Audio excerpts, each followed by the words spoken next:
ഇനി തുലാം കൂറാണ്. ലിബ്ര എന്നാണ് അതിൻ്റെ പേര്. ചിത്തിരയുടെ അവസാനത്തെ 2 പദവും ചോദ്യം വിശാഖം മുക്കാലും ചേർന്നതാണ് തുലാക്കൂറ്. ഇവർക്ക് 11ാം ഭാവത്തിലാണ് സൂര്യൻ.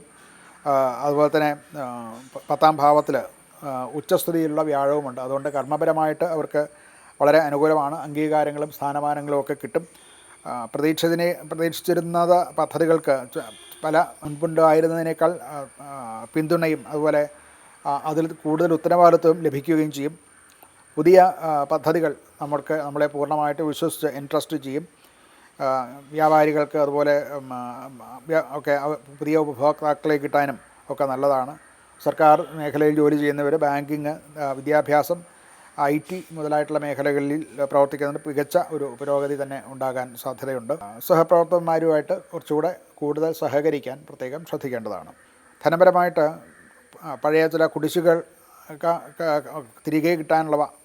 തിരികെ കിട്ടാനുള്ള സാധ്യത കാണുന്നുണ്ട്. എന്നാൽ അപകട സാധ്യത ഉള്ളതാണ്. അതായത് ഇൻവെസ്റ്റ്മെൻറ്റിലും ധനപരമായിട്ടും ഉള്ള ചില അപകട സാധ്യതകൾ കാണുന്നുണ്ട്. അങ്ങനെയുള്ള മേഖലകൾ ഇൻവെസ്റ്റ്മെൻറ്റ് ചെയ്യുമ്പോൾ അങ്ങനെയുള്ള മേഖലകൾ വർജിക്കുകയായിരിക്കും നല്ലത് ഈ ആഴ്ച. അതുപോലെ കുടുംബത്തിൻ്റെ ആവശ്യത്തിന് വേണ്ടിയിട്ടുള്ള ചില ചിലവുകളൊക്കെ ചെയ്യേണ്ടി വരും. ചികിത്സാ സംബന്ധമായിട്ടും അല്ലെങ്കിൽ കുടുംബത്തിലുള്ള മറ്റ് പ്രായമായവർക്കും ഒക്കെ വേണ്ടിയിട്ടുള്ള ചില കൂടുതൽ വിചാരിച്ചതിലേറെ എക്സ്പെൻഡ് ചെയ്യേണ്ടതായിട്ടുള്ള സാധ്യത കാണുന്നുണ്ട്. ദീർഘകാലത്തേക്കുള്ള സമ്പാദ്യ പദ്ധതികളൊക്കെ ഇപ്പോൾ അനുകൂലമാണ്. താൽക്കാലിക ലാഭത്തിന് വേണ്ടിയിട്ട് ഇപ്പോൾ ചെയ്യുന്നത് അനുകൂലമല്ല. ആരോഗ്യപരമായിട്ട് പൊതുവേ മെച്ചം തന്നെയാണ്. എന്നാൽ ജോലി ഭാരം ഉണ്ടായേക്കാവുന്ന ക്ഷീണം ഉണ്ടാകാൻ സാധ്യതയുണ്ട്. കണ്ണുകൾക്ക് അതുപോലെ കഴുത്തിന് ഒക്കെ വേണ്ടത്ര വിശ്രമം കൊടുക്കണം. അത് കഴുത്ത് വേദന ഉണ്ടാകാനും കണ്ണിന് ചില രോഗങ്ങൾ വരാൻ ഒക്കെ സാധ്യത കാണുന്നുണ്ട്. കുടുംബത്തിൽ സന്തോഷകരമായിട്ടുള്ള അവസ്ഥ തന്നെയാണ്. സന്തോഷകരമായിട്ടുള്ള ചില വാർത്തകളൊക്കെ കേൾക്കാൻ സാധിക്കും.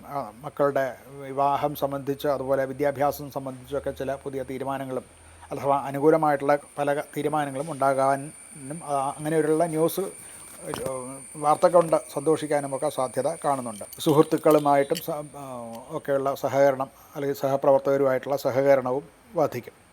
ഇവർക്ക് പരിഹാരമായിട്ട് മഹാലക്ഷ്മിയെ ഭജിക്കുക നല്ലതാണ്. ശ്രീസൂക്ത പാരായണം ചെയ്യുകയും അതുപോലെ മഹാലക്ഷ്മി ക്ഷേത്രത്തിൽ അല്ലെങ്കിൽ മഹാവിഷ്ണുവിനോടൊപ്പം മഹാലക്ഷ്മിയും കൂടെ ഉള്ള ക്ഷേത്രത്തിൽ ദർശനം നടത്തി വെളുത്ത പൂക്കളെ കൊണ്ടുള്ള മാല സമർപ്പിക്കുക. ഇതൊക്കെയും അനുകൂലമായിട്ടുള്ള ഫലം നൽകുന്നതിന് നല്ലതാണ്.